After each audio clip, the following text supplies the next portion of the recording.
Chapter 6. Into the Forest. "I wish the Macready would hurry up and take all these people away," said Susan presently. "I'm getting horribly cramped." "And what a filthy smell of camphor," said Edmund. "I expect the pockets of these coats are full of it," said Susan, "to keep away moths." "There's something sticking into my back," said Peter. "And isn't it cold?" said Susan. "Now that you mention it, it is cold," said Peter. "And hang it all, it's wet, too. What's the matter with this place? I'm sitting on something wet. It's getting wetter every minute." He struggled to his feet. "Let's get out," said Edmund. "They've gone." Oh, said Susan suddenly, and everyone asked her what was the matter. "I'm sitting against a tree," said Susan, "and look, it's getting light over there." "By Jove, you're right," said Peter. "And look there, and there, it's trees all around. And this wet stuff is snow. Why, I do believe we've got into Lucy's wood after all."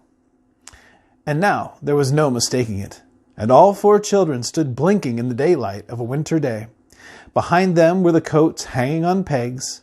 In front of them were snow-covered trees. Peter turned at once to Lucy.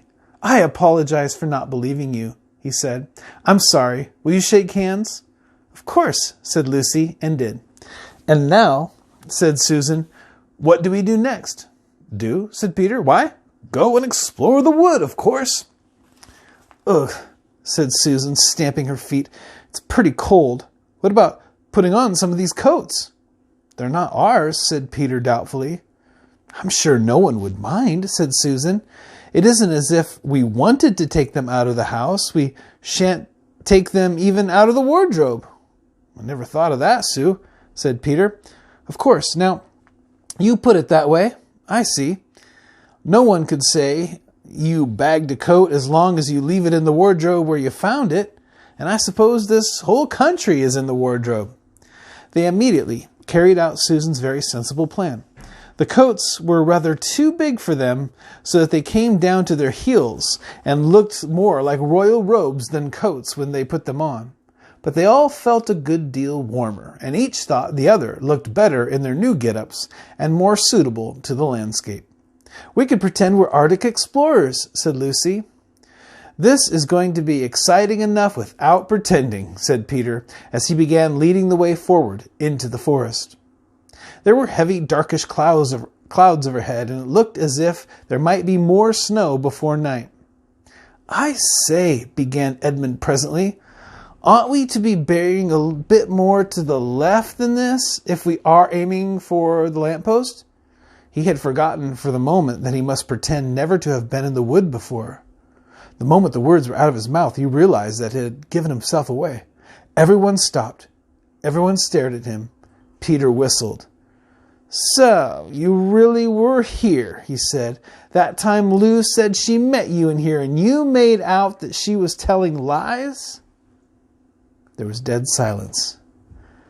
"Well, of all poisonous little beasts," said Peter, and shrugged his shoulders, and said no more. There seemed, indeed, no more to say, and presently the four resumed their journey. But Edmund was saying to himself, "I'll pay you all for this, you pack of stuck-up, self-satisfied prigs." "Where are we going, anyway?" said Susan, chiefly for the sake of changing the subject. "I think Lou ought to be the leader," said Peter. "Goodness knows she deserves it." "Where will you take us, Lou?" "What about going to see Mr. Tumnus?" said Lucy. "He's the nice fawn I told you about." Everyone agreed to this, and off they went, walking briskly and stamping their feet. Lucy proved a good leader. At first she wondered whether she was able to find the way, but she recognized an odd-looking tree on one place and a stump in another, and brought them on where the ground became uneven, and into the little valley, and at last to the very door of Mr. Tumnus's cave. But there was a terrible surprise that awaited them. The door had been wrenched off its hinges and broken into bits. Inside, the cave was dark and cold and had a damp feel and smell of a place that had not been lived in for several days. Snow had drifted in from the doorway and was heaped on the floor, mixed with something black, which turned out to be the charred sticks and ashes from the fire. Someone had apparently flung it about the room and then stamped it out. The crockery lay smashed on the floor, and the picture of the fawn's father had been slashed into shreds with a knife.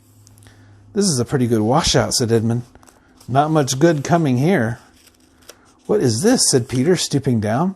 He had just noticed a piece of paper which had been nailed through the carpet on the floor. "Is there anything written on it?" said Susan.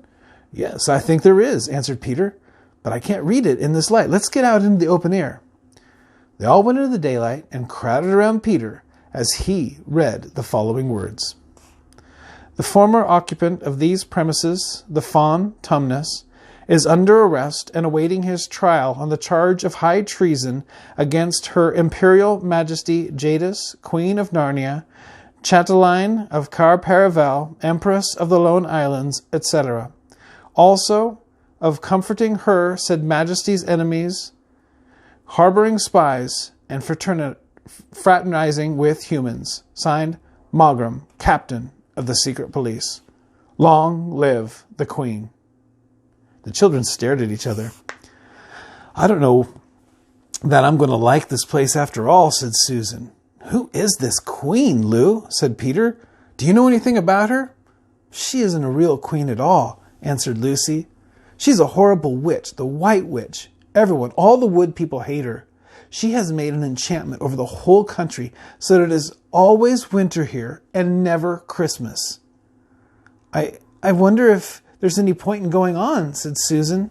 "I mean, it doesn't look particularly safe here, and it looks as if it won't be much fun either, and it's getting colder every minute, and we've brought nothing to eat. What about just going home?"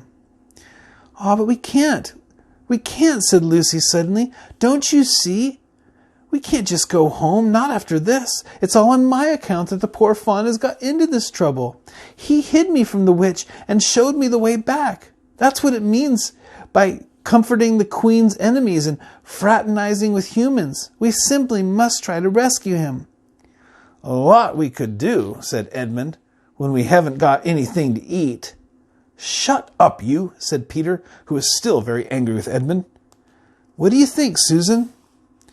"I have a horrid feeling that Lou is right," said Susan. "I don't want to go a step further, and I wish we'd never come. But I think we must try to do something for Mr. whatever his name is, and I mean the fawn." "That's what I feel too," said Peter. "I'm worried about having no food with us. I'd vote for going back and getting something from the larder, only there doesn't seem to be any certainty of getting into this country again once you've got out of it. I think we'll have to go on." "So do I," said both the girls. "If only we knew where the poor chap was imprisoned," said Peter. They were all still wondering what to do next when Lucy said, "Look, there's a robin with such a red breast. It's the first bird I've ever seen.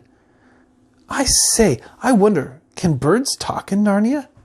It almost looks as if it has something to say to us." Then she turned to the robin and said, "Please, can you tell us where Tumnus the fawn has been taken to?" As she said this, she took a step forward toward the bird. It at once flew away, but only as far as to the next tree. There it perched and looked at them very hard, as if it understood all they had been saying, almost without noticing that they had done so. The four children went a step or two nearer, and at this the robin flew away again to the next tree, and once more looked at them very hard. You couldn't have found a robin with a redder chest or a brighter eye. "Do you know," said Lucy, "I really believe he means for us to follow him." "I've got an idea that he does," said Susan. "What do you think, Peter?" "Well, we might as well try it," answered Peter. The robin appeared to understand the matter thoroughly. It kept going from tree to tree, always a few yards ahead of them, but always so near that they could easily follow it. In this way, it led them on slightly downhill. Wherever the robin alighted, a little shower of snow would fall off the branch. Presently, the clouds parted overhead, and the winter sun came out, and the snow all around them grew dazzlingly bright. They had been traveling in this way for about half an hour with two girls in front, when Edmund said to Peter, "If you're not still too high and mighty to talk to me, I've got something to say which you'd better listen to." "What is it?" asked Peter. "Hush, not so loud," said Edmund. "There's no good frightening the girls." "But have you realized what we're doing?" What? Said Peter, lowering his voice to a whisper. We're following a guide we know nothing about. How do we know which side that bird is on? Why shouldn't it be leading us into a trap? That's a nasty idea. Still, a robin, you know. They're good birds in all the stories I've ever read. I'm sure a robin wouldn't be on the wrong side. If it comes to that, which is the right side? How do we know that the fawns are in the right and the queen, yes, I know we've been told she's a witch, is in the wrong? We don't really know anything about either. The fawn saved Lucy. He said he did. But how do we know? And here's another thing, too. Has anyone the least idea of the way home from here? Great Scott, said Peter. I hadn't thought of that. And no chance of dinner either, said Edmund.